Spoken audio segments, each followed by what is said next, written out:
The Q Continuum Origins. What if the most powerful beings in Star Trek had been mysterious mischief makers all along, because they were actually mentoring humanity to become their equals in the distant future?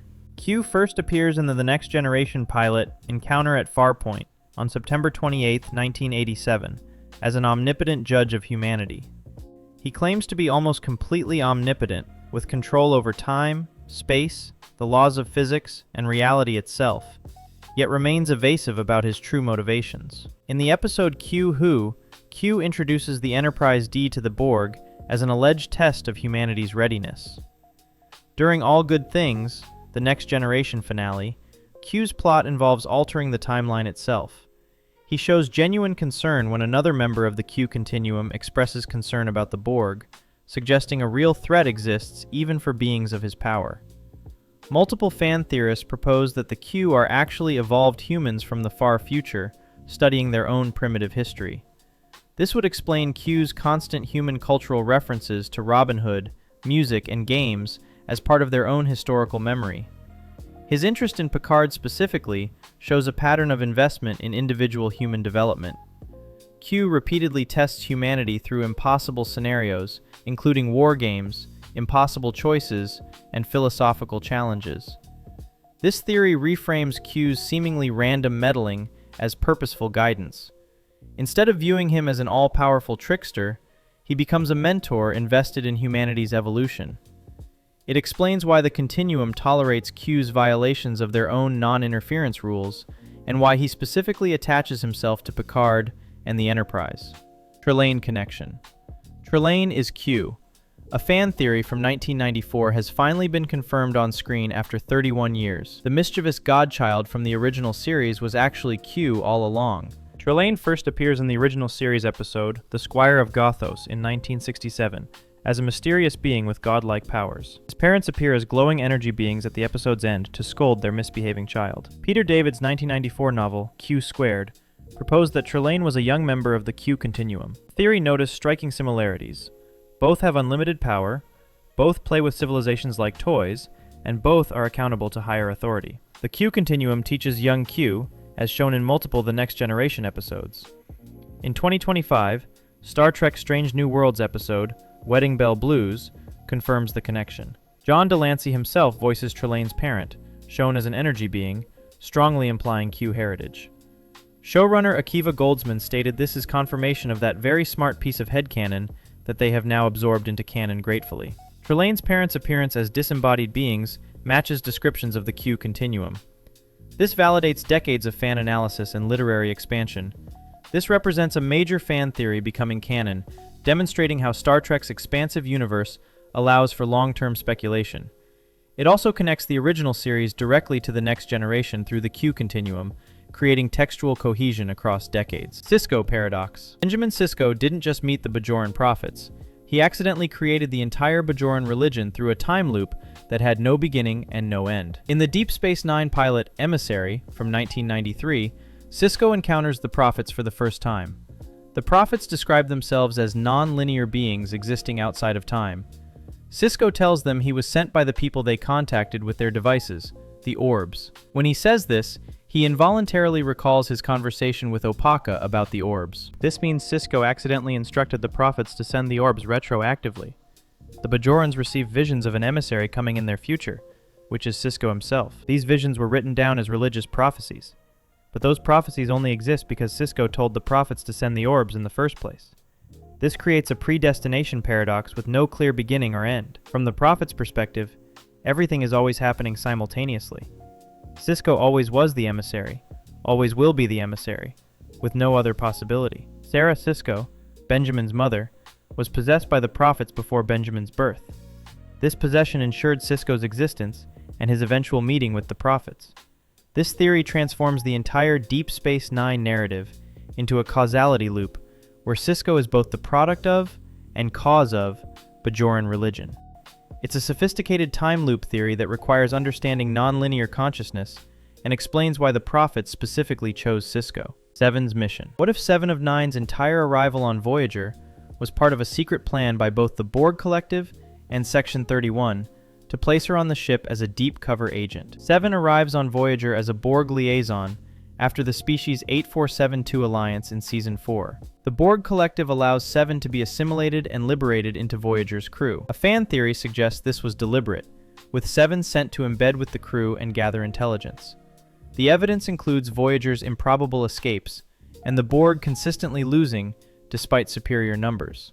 An alternative theory proposes the Federation and Section 31 knew the Borg's location beforehand and sent Voyager deliberately. Seven struggles with an internal failsafe device remaining in her neural implants. Some fan theorists connect this to Seven being a Borg double agent with hidden programming. The Borg specializes in farming Federation technology through deliberate losses. This would explain the Borg's continuous tactical defeats that seem illogical for omniscient assimilators. Seven's loyalty to Voyager tests genuine throughout the series, and her choice to stay becomes permanent. This theory adds layers of intrigue to Seven's character arc, and raises questions about whether her redemption and loyalty were genuine or manipulated. It transforms her from victim to potential operative. Con timeline. Star Trek's biggest continuity problem isn't a plot hole. It's a prediction that was supposed to have already happened, but didn't, suggesting an alternate timeline where Khan actually conquered Earth. Khan Noonien Singh's eugenics wars were dated to 1992 through 1996, in original canon written in 1967. Khan was a genetically augmented tyrant, ruling over 1/4 of Earth's population at the height of his power. The wars cost 30 million lives, according to canon. Khan and his followers were frozen aboard the Botany Bay ship before 1996. When Star Trek aired, these dates were the far future. Now, they're more than 30 years in the past. The eugenics wars never happened in our reality. In the Kelvin timeline, from the 2009 film onward, Khan was revived by Section 31 and given plastic surgery. Some theorists propose our present is actually the mirror universe, while the Prime timeline had the wars. Others suggest writers knew the dates were problematic and implied an alternate timeline. The 2050s date mentioned in recent canon suggests a timeline shift has been accepted. Kirk and Spock were unaware of Khan specifically, despite him ruling 1/4 of the world. This highlights how science fiction predictions age. The theory elegantly explains the continuity problem by suggesting we're seeing an alternate reality where the wars didn't occur, which is perfectly logical within Star Trek's multiverse framework. Garak's allegiance. Elam Garak claimed to be a simple tailor on Deep Space Nine, but one intricate theory suggests he was actually a Section 31 operative all along, working as a double agent for the Federation against the Cardassian Empire.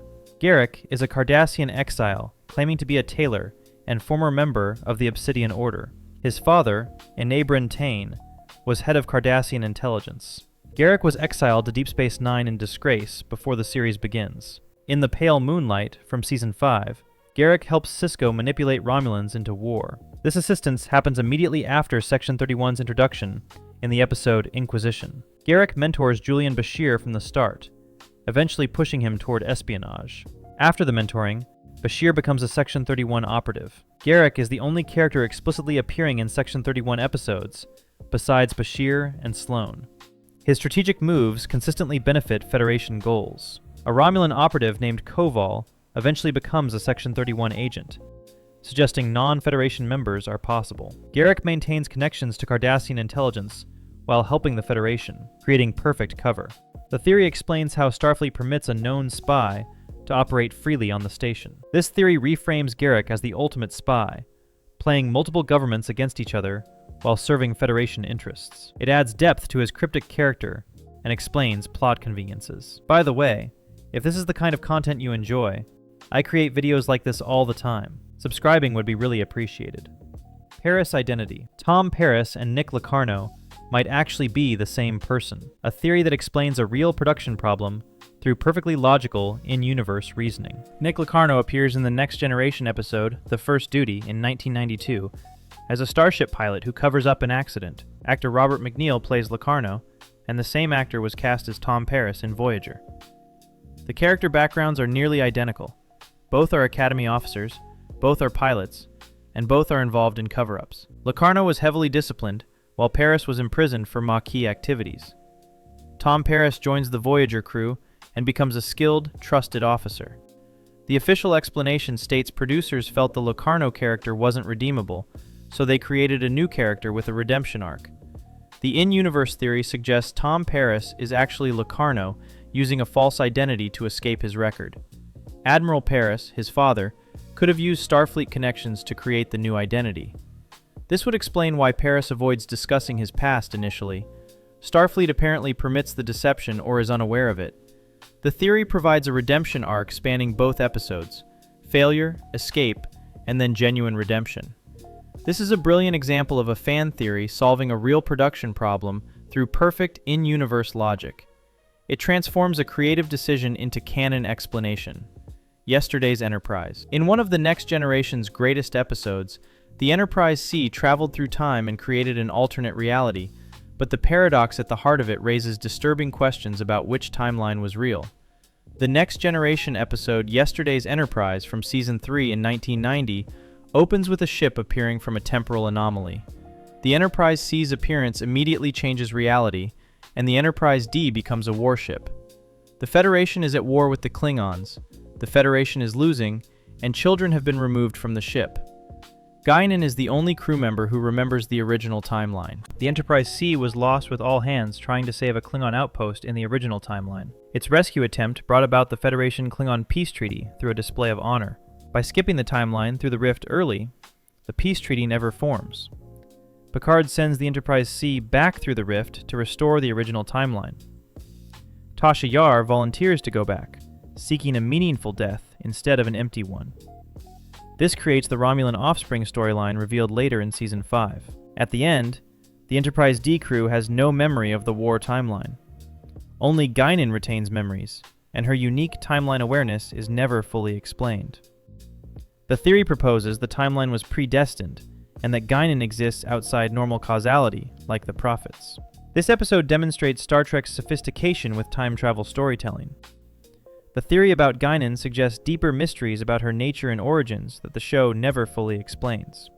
Temporal Prime Directive. Star Trek's greatest weakness is time travel itself. The Temporal Prime Directive was created to prevent paradoxes, but it might be the reason Star Trek's timeline is such a complicated mess. The Temporal Prime Directive is the time travel version of the regular Prime Directive. It forbids time travelers from interfering with historical events. It originated from Starfleet regulations establishing temporal protocols. These were expanded during the early 23rd century into formal policies. Later, temporal agreements established protocols across multiple species before the 31st century. Key rules include maintaining communications silence with past ships and reducing viewscreen resolution. An exception allows rescuing past ship crew if facing certain death. Violators could unravel entire timelines through the butterfly effect. Multiple violations across Trek shows create branching realities. Janeway, in Endgame, abandons the Prime Directive to get Voyager home early. This creates a new timeline with different consequences. Discovery suggests the 31st century still enforces the directive strictly, but violations in present-day episodes suggest the directive wasn't always enforced uniformly. This is a practical explanation of why Star Trek has multiple timelines. The directive exists because the Temporal Prime Directive is hard to enforce, allowing writers to explore what-if scenarios while maintaining logic. Omega Molecule. 7 of 9 witnessed something she'd never seen before, a molecule achieving perfect harmony. The Federation destroyed it, leaving her questioning everything she believed about perfection. The Omega particle was introduced in Voyager episode The Omega Directive, from Season 4 in 1998. A single Omega particle explosion can destroy subspace across an entire sector. Multiple particles detonating could render warp travel impossible galaxy-wide. This makes Omega an existential threat to spacefaring civilizations. Janeway is authorized to destroy Omega at all costs by the Omega Directive. The Prime Directive is rescinded for Omega. It's the one exception. Seven learns the Borg Collective reveres Omega as the perfect molecule. Seven witnesses a rare moment when Omega molecules achieve stable harmony without explanation. She's fascinated by the perfection and wants to study it further, but Janeway orders its destruction, and Seven complies despite personal desire. The episode ends with Seven wondering what perfection means after losing the opportunity. The theory suggests Omega might be self-aware and might have been observing Seven. This episode epitomizes Star Trek's philosophy. Sometimes the greater good requires sacrificing personal wonder. Seven's conflict between Borg perfection-seeking and Starfleet pragmatism reaches its apex here. Spock's return. When Spock died in Star Trek II: The Wrath of Khan, audiences thought he was gone forever, but the filmmakers had secretly planted hints that he was coming back the whole time. Spock dies saving the Enterprise in The Wrath of Khan from 1982. The original plan was for the death to be permanent. Leonard Nimoy was initially reluctant to play Spock and wanted to move on. But Nimoy had such a positive experience making The Wrath of Khan that he reconsidered. After filming Wrapped, Nimoy asked director Nicholas Meyer to add hints of Spock's return. Meyer added a scene of Spock's coffin, a photon torpedo, resting on the Genesis planet. The Genesis planet was established as capable of creating life from nothingness. Nimoy provided the final monologue voiceover saying, "Space, the final frontier." Test audiences initially hated the ending for being a downer. The scene of the coffin on Genesis changed their response and gave hope. This scene provided the foundation for Star Trek III, The Search for Spock plot. Nimoy's willingness to return allowed him to direct Star Trek III. The hints were planting seeds, not confirming resurrection. This is a behind-the-scenes Hollywood story enriching the text. It shows how creative decisions emerge from actor enthusiasm and audience feedback.